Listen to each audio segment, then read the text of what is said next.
Hey, welcome back to Uncle Nate Reads. We're picking up where we left off a while ago, and it's been a little while, but we're reading The Great Brain at the Academy, and we are on Chapter 9, which is The Mystery of the Missing Mattress.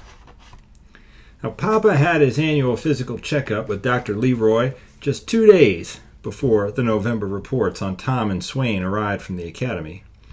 It was a good thing Dr. Leroy pronounced Papa in excellent health. I say this because Papa would have had a nervous breakdown and apoplexy all at once after reading the report on Tom. The report informed us that Tom had received 15 demerits for the month, just 5 short of being expelled. The news made Papa do something I'd never seen him do before.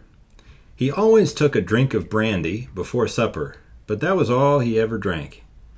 But after reading the report, he went into the pantry and poured himself a big glass of brandy. He drank it and then returned to the parlor, where he began pacing up and down like a caged animal. "I knew it couldn't last," he cried out. "Mark my words, Tom will be expelled before Christmas." This was certainly a switch from the month before, when he said he knew Tom just needed a little time to adjust. But Papa was like that. He took credit when it was a credit to do so, and neatly shifted the blame when it wasn't. That was one time I wanted to confess that Tom had been enclosing 2 letters in his envelopes. I wanted to tell Papa that it wasn't Tom's fault, because my brother had written me all about it. But I knew if I showed Papa that one letter, he would insist on reading all the letters Tom had sent me. And that would have given him a nervous breakdown and apoplexy, even if he was in perfect health.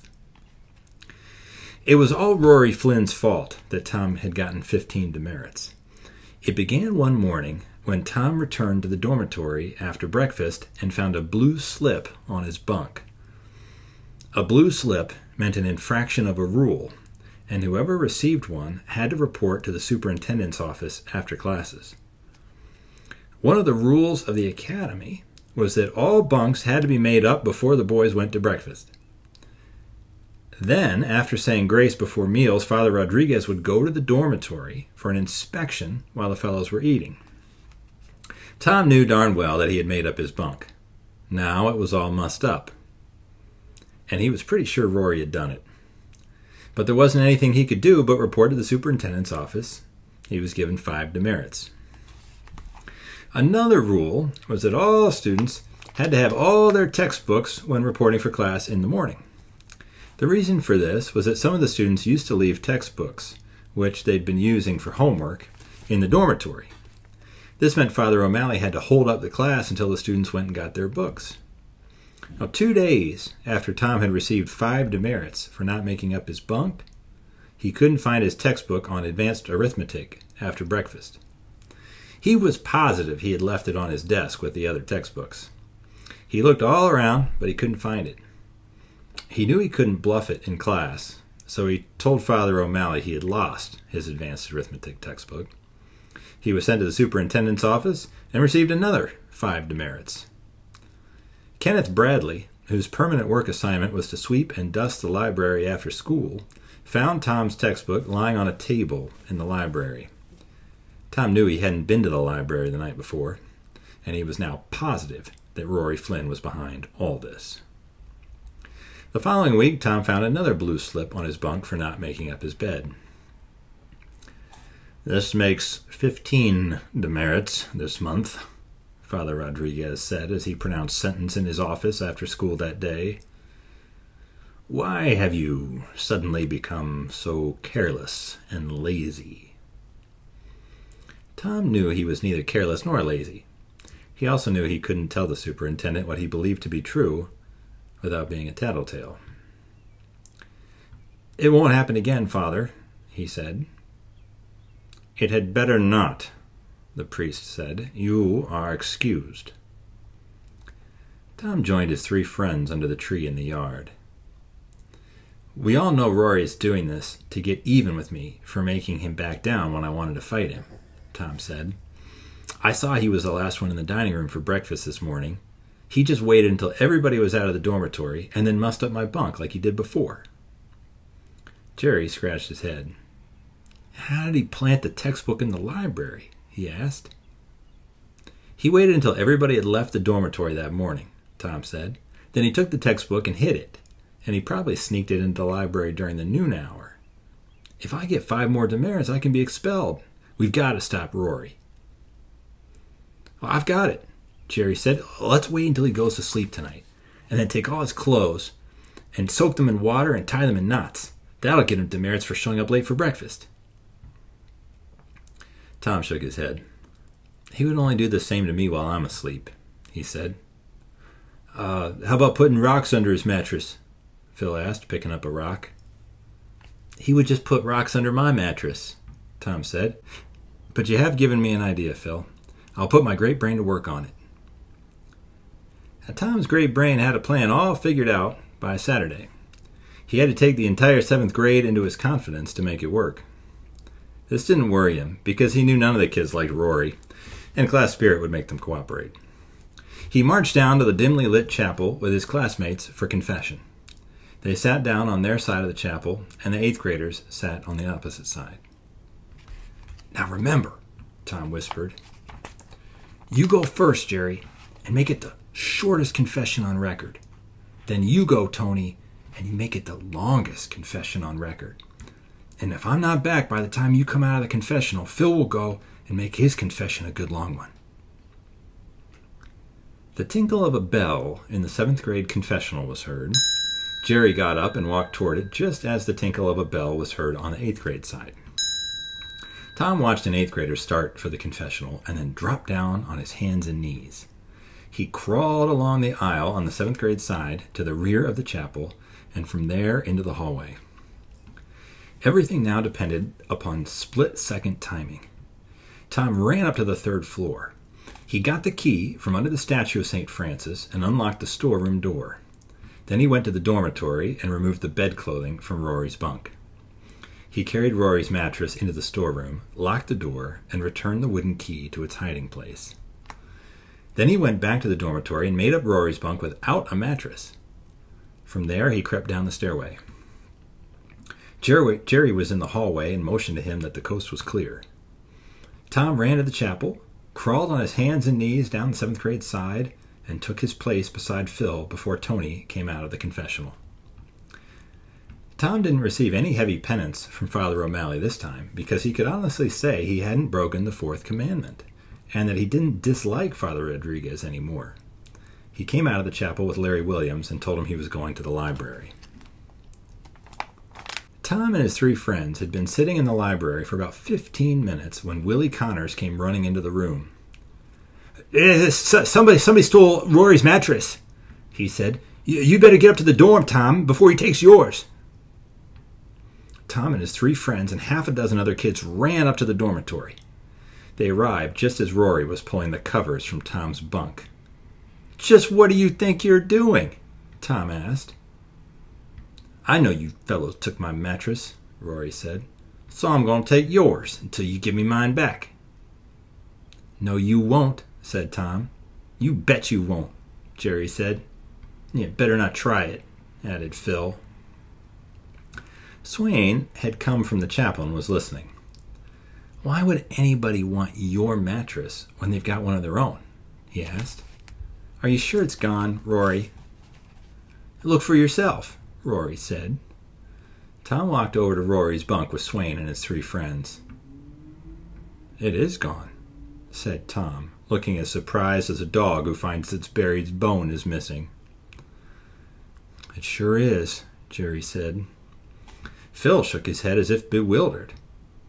Why would anybody want to take Rory's mattress? He asked. That is a good question, Tom said, because it gives us the answer. Nobody would want to take Rory's mattress, which means he must have got rid of it himself. Swain stared at Tom with a dumb look on his face. Why would he want to get rid of his own mattress? He asked. I don't like to say what I think happened in front of all you fellows, Tom said. Go ahead and say it, Rory shouted. Well, Tom said, I think you wet the bed again last night, and you didn't want any of the fellows to see the stain. You were so ashamed you knew you had to get rid of the mattress. And you remember the old junk man who passes by every Saturday night, so you threw the mattress out the window knowing the junk man would pick it up. Rory looked as if he were about to explode. "I didn't wet the bed!" he shouted. "I haven't wet the bed since I was a baby! And I didn't throw my mattress out the window!" "All right," Tom said with a straight face. "No sense in getting all riled up about it. Some of your 8th grade friends are probably playing a joke on you. Did you look in the washroom?" "That's the first place I looked," Rory said. "Did you look in the classrooms and the washroom on the 2nd floor?" Tom asked. "I looked there too," Rory said. Tom shook his head. "I'm sure nobody would carry your mattress all the way down to the ground floor to hide it," he said. "That leaves only one conclusion." "What conclusion?" Rory demanded. "That I was right in the first place," Tom said. "Hey, maybe it isn't too late." He walked over and looked down into the street. "Too late," he said. "The junk man's already picked it up." Rory doubled up his fists. "I didn't wet the bed, and I didn't throw my mattress out the window," he shouted. "I know you took it, and I'm going to make you tell me where you put it. I would rather be expelled for fighting than let the fellows think I wet the bed." Tom spread out his hands. "How do you like that, fellows?" he said. "Rory wants to fight me because he wet the bed. I sure as heck didn't make him wet the bed." All the kids began to laugh, except Rory. Then Tom's face became serious. "I'll fight you now or any time you want," he said. "And you might as well get expelled for fighting, because when Father Rodriguez finds out you wet the bed and threw your mattress out the window for the junk man, he'll expel you anyway." Swain stepped between them. He knew the great brain better than Rory and the other kids. "This has gone on far enough," he said. "All right, TD, where is the mattress? All Rory has to do is to tell Father Rodriguez that you took it, and you'll be the one who's expelled." Tom looked as innocent as a newborn baby. "That's a stupid thing to say," he said. "Rory's mattress was here when I went down to confession with the other 7th graders. They will tell you I was in the chapel until after my confession. And Larry Williams will tell you that I came out of the chapel the same time he did and went straight to the library. I wouldn't have any trouble convincing Father Rodriguez that I couldn't possibly have taken the mattress." Tom's innocent act convinced Swain that the great brain knew where the mattress was. He decided to appeal to Tom's money-loving heart. "Let us assume you didn't take the mattress," Swain said. "What is your price for putting your great brain to work to solve the mystery?" Tom considered for a moment. "I just might do it if all you 8th graders raise your right hands and swear never to do anything that will make any 7th grader get any demerits." "What are you talking about?" Swain asked. "Who do you think mussed up my bunk twice and got me 10 demerits?" Tom asked. "And who do you think took my textbook and planted it in the library to get me another 5 demerits? Nobody but Rory Flynn." Swain turned to face Rory. "That was a dirty, low-down trick to pull," he said. "And if I'd caught you at it, you'd be missing more than a mattress. You'd be missing a couple of teeth." "Listen who's talking," Tom said, really enjoying himself. "The same brother doesn't want me to get into a fight." Rory looked as guilty as a fox caught in a chicken coop. "I was just playing a joke on him," he said to Swain. "Making a fellow get demerits is no joke," Swain said. Tom touched Swain on the arm. "If I'd really put my great brain to work on it," he said, "and was willing to do such a low-down thing, I could have got Rory expelled in 1 week." I won't do it again," Rory promised. "You can bet you won't," Swain said, "because you and all of us 8th graders are now going to take an oath that we will never do anything that might make a 7th grader get demerits." Tom couldn't help chuckling to himself as he heard all the 8th graders take the oath. "All right, TD, Swain said. "Where is Rory's mattress?" "How should I know?" Tom asked. "I only promised to put my great brain to work on the mystery. But don't worry. I'm sure I'll solve it before Father Rodriguez's inspection tomorrow morning." Rory pointed at his bunk. "You mean I've got to sleep on those hard boards tonight?" he asked. Tom shrugged. "I sure as heck don't know where else you can sleep," he said. "These bunks aren't big enough for two fellows." That was one night when everybody in the dormitory had something to say after lights out. Tom started it. "Boy, oh boy," he said, "this mattress sure feels nice and soft." "Mine too," Jerry said. "I'm sure glad I'm not sleeping on boards," Tony said. Larry Williams patted his pillow. "A fella never really appreciates a good mattress until he has to sleep without one," he said. And poor old Rory had to lie there on hard wooden slats listening. Tom remained awake until he was sure all the other kids were asleep. Then he awakened Jerry. They got the mattress from the storeroom and placed it on the floor beside Rory's bunk. Both of them fell asleep, chuckling to themselves. When 6 o'clock bell rang in the morning, Rory got up, rubbing his sore muscles. When he saw the mattress, he almost jumped out of his nightgown. "Look at that!" he shouted. My mattress is lying right there while I've been getting black and blue sleeping on these boards." Then Rory walked over to Tom's bunk. "I'm not going to fight you," he said, "and I'm not going to mess with your great brain anymore. You leave me alone, and I'll leave you alone." Tom yawned and stretched. "Oh, that sounds fair enough," he said. Tom didn't get any more demerits right up to the time he and Swain came home for the Christmas vacation. I was sure glad to see my brothers, but couldn't help feeling a little jealous of Tom. Our foster brother Frankie had thought I was just about the greatest fellow in the world, until he met Tom. Now he followed the great brain around adoringly like a little puppy. Papa got Tom alone in the parlor the first thing. He gave him a good dressing down for that first month's bad report and the 15 demerits he received in November. And having gotten that out of his system, Pappy said we could all enjoy the holidays.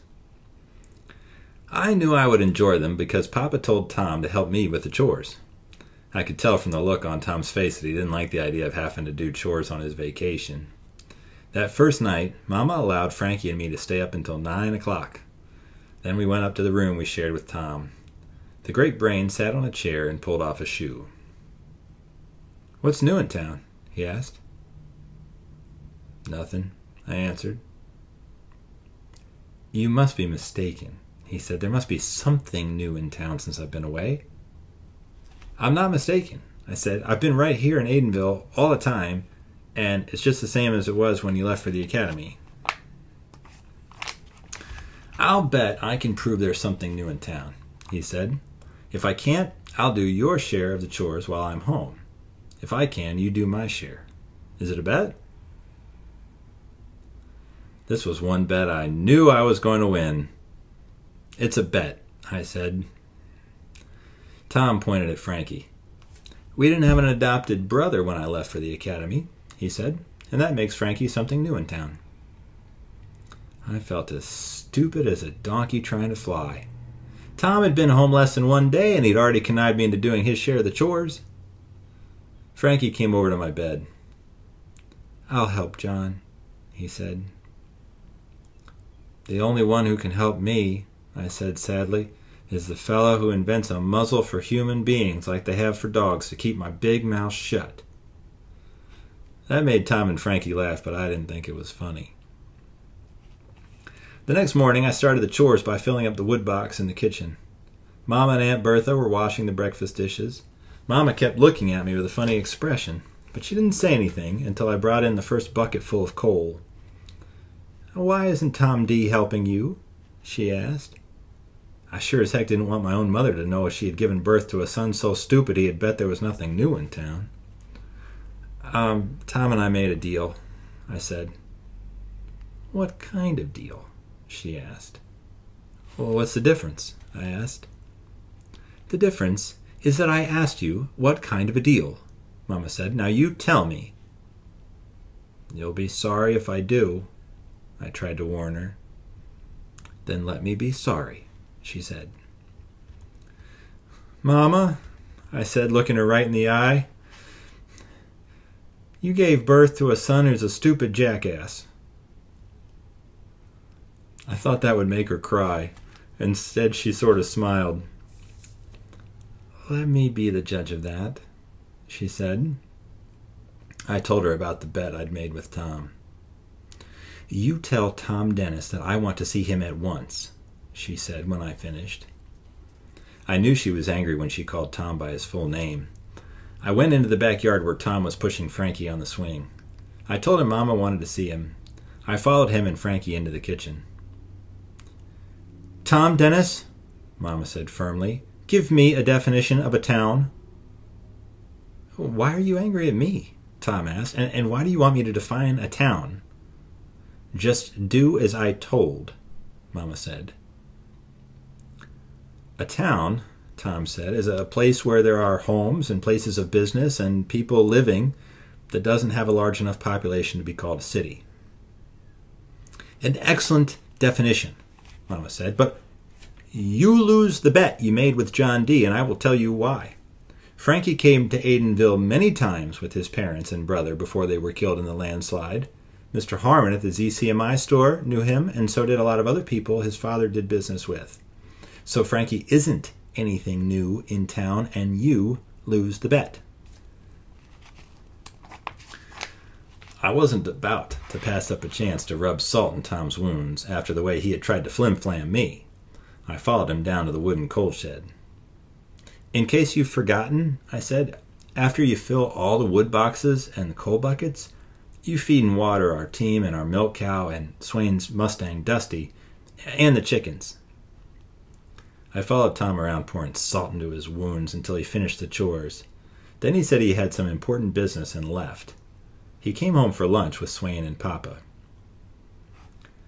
"And now," Papa said as we all sat down to lunch, "please tell me, TD, what you were doing reading all those back issues of the Advocate." "I didn't tell you this morning," Tom said, "because I wanted you as a witness in front of Mama." Then he told Papa about the bet we had made and how Mama had ruled in my favor. It seems to me," Papa said when Tom finished, "that your mother is right." "No, she isn't," Tom said. "According to your own newspaper, 6 new babies had been born in Aidenville since I left for the academy. And 6 new babies are certainly something new in town. And that means J.D. lost the bet." Papa shook his head as he looked across the table at me. "I'm afraid T.D. is right," he said.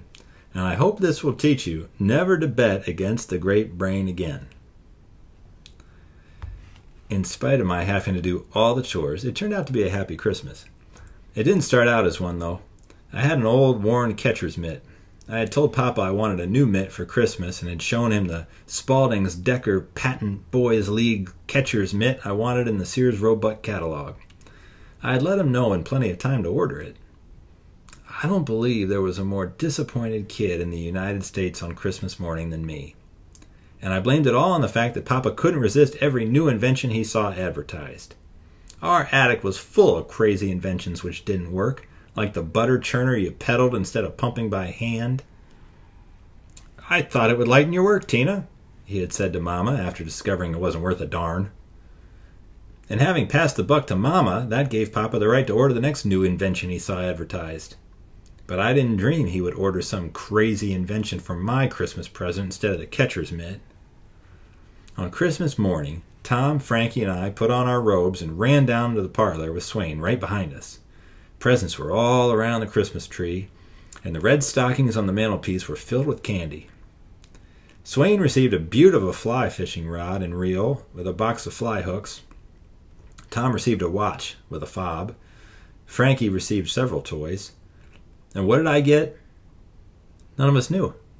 My present was a large leather-covered ball and a metal hoop with a net on it attached to some boards about 3 feet square. Papa had bought another of his crazy inventions for my Christmas present. Even Tom with his great brain didn't know what it was. Papa heard us talking and came into the room with a robe over his nightgown. "Well, J.D.," he said, as proud as if he had given me a catcher's mitt, "what do you think of it?" "How can I think anything when I don't even know what it is?" I said, letting him know I was disappointed. "It's the latest game that's going over big back east," Papa said. "I read about it some time ago, but didn't come across it in a sporting goods catalog until recently." "How do you play it?" Tom asked. "I'll show you after breakfast," Papa said. During breakfast, Papa told us the game was called basketball. It was originated by a man named Naismith in 1891. Since then, it had been introduced as a competitive sport in several colleges and high schools back east. The board with the hoop and net on it was called the backboard. After breakfast, Papa got a hammer and some nails. Tom and Swain carried the backboard down to our shed. Papa nailed it to the alley side of the shed about 6 feet from the ground. All the time I was wishing we didn't have such mild winters in Aidenville. Maybe if we had snow, Papa would have bought me a sled instead. Papa laid the hammer to one side. "I realized that we didn't have room for a regular basketball court," he said. "That's why I only bought one backboard instead of two. But you and your friends, J.D., can have a lot of fun playing with just one backboard.